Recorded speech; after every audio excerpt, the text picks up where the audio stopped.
Okay, we're back and talking all things Helldivers 2 because Johan, Arrowhead's CEO, is back and at it again over on Twitter discussing planet liberation. And this may or may not have anything to do with Game Master Joel. We've also got a bit of a Reddit hot take concerning enemy strength that caught my attention, as well as a few community posts that are bringing the fire. Welcome back to the channel. This is LtBuzzLitebeer, and I really appreciate all the support you've been showing my Helldivers uploads. You ladies and gents have been killing it, and I love to see the incredible support behind this game. In case you haven't done so already, consider hitting subscribe and ringing the notifications bell to receive my latest uploads. And here we get into the latest from Helldivers.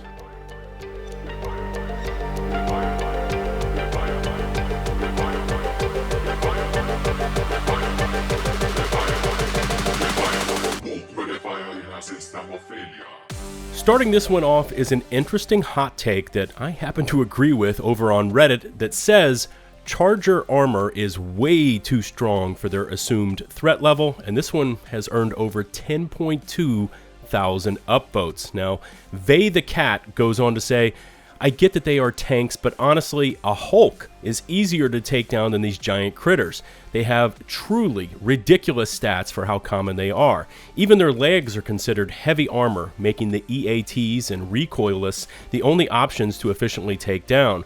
Already, from difficulty 4 and higher, there is a chance you will have to juggle 2 to 3 of them at once.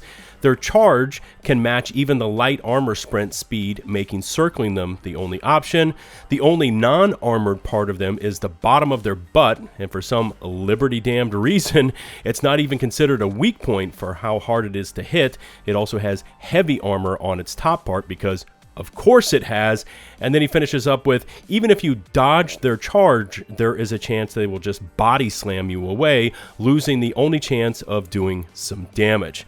Seriously, me and my team prioritize taking them out above damn Bile Titans because they are so damn hard to take down even with anti-armor weapons. Maybe it's just a skill issue, but I would love to be able to go on a bug mission with something other than the railgun or recoilless and not feeling like I'm sabotaging my team because I wanted to try a new weapon. Please turn the leg armor to medium, then at least the autocannon would have some use for them, or make the butt an actual weak spot instead of bait. Then they finish up with an edit. Guys, I know about the railgun, I use it when I try hard, but my point is that there isn't enough options to effectively fight chargers without restricting yourself to the rail. There are so many fun support weapons, but using them puts you at a disadvantage. Okay, so I know there was a lot there, but I'd love to know where my fellow Helldivers land on this one, and I personally don't think this is a skill issue when it comes down to chargers, although what we've been doing is bouncing grenade launcher rounds underneath them, and that seems to drop them fairly quickly. I've also experimented and personally run with that railgun, targeting one of its front legs to try to shred the armor, and then to just completely take that limb off. But as this post indicates, they are much more common on level 4 and higher, and interesting to see that they prioritize the chargers over even say like a massive Bile Titan, because those chargers, especially when you get like 3 or 4 of them all aggroed on you, can be a real pain in the ass. And speaking of Bile Titans, Johan was busy responding yesterday over on Twitter, and one of the consistent community questions has to do with planet liberation percentages. Now, a couple of days ago, we had the major order to liberate Veld, and at first, with over 300,000 Helldivers doing their thing planetside, we were actually losing ground on that planet. Now, of course, we ended up taking it and earning those 45 medals. The current major order we completed in something like under 24 hours. So you Helldivers out there are just savages. And that was to gain control of Heath and Angel's Venture, which are currently sitting at 100% for both. But there was a point where they started to fluctuate and back down off of that number, leading some to speculate that Game Master Joel was again tinkering with the game dynamics. This led to a full answer when Johan posted a clarification tweet concerning planets and liberation amounts, stating, "I've seen many Helldivers 2 post about a planet's liberation amount. At peak CCU, the community is able to liberate high amounts, but as soon as peak passes, the enemies manage to take the planet back. Each planet is sized constantly. Think HP regen. This means that at a low CCU, planets lose liberation percentage. It's a push and pull." So, very interesting bits there, and yeah, I guess it does make sense. As the Helldivers push with their full force to liberate or hold a planet, those CCU counts, by the way, that is concurrent user counts, so how many players are currently logged on and playing at the same time. Anyways, as we hit with our collective Helldivers might, we are going to gain ground rapidly. But as we move onwards to other targets, the enemy faction will start to gain ground back. Just as long as we control those planets when the major order expires, we get those medals, so stay vigilant out there.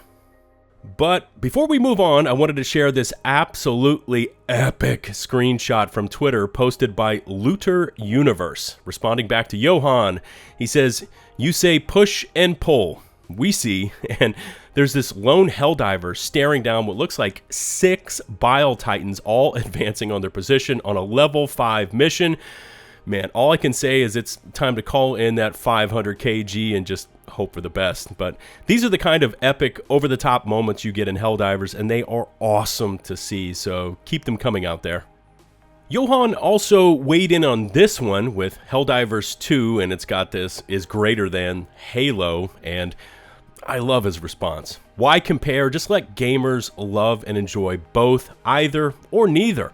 We need more compassion and union in the world and less rivalry. And he absolutely hits the nail on the head. As a PC gamer myself, I just want everyone to have access to everything on whatever platform they want to engage with. I mean, Halo is an incredible franchise, and I spent many a great hour as Master Chief. Yeah, I'm just going to stop on that point, but clearly Johan is going to be voicing his unfiltered opinions in the future, and it's a great thing for Helldivers to have this level of honesty out there from the game's CEO, just for all to see. And let's wrap this one up with a bit of a laugh. We've got a post by Chubby Chonky Chewy, great name there by the way, with over 6,100 upvotes over on Reddit, when you're fighting off 3 bug breaches and your squad ran to a different part of the map. All I can say is, been there, done that. Now throw in about half a dozen spitters, 3 or 4 chargers, and a handful of stalkers, and yeah, that seems about right. Anyways, stay together, Helldivers, for democracy and liberty. That's all we've got time for today, but leave me some feedback, especially on what enemy archetype you think needs a bit of tuning. Remember to hit subscribe and ring that notifications bell to receive my future upload alerts. All my socials, of course, can be found down in the video description, including Twitter and Discord, where I stay pretty active on both. Also, check in the video description for an open invite link to my Discord server, where we have a very fast-growing Helldivers community, complete with an LFG area, tips and tricks, and of course, free Discord voice channels, so you can squad up and use those mics to deliver maximum carnage. Shout out to the now over 198,000 of you that have stuck with me. 200K is right around the corner, and I would love to have you along for the ride as we hit that major channel milestone. Until the next one, this is LtBuzzLitebeer signing off.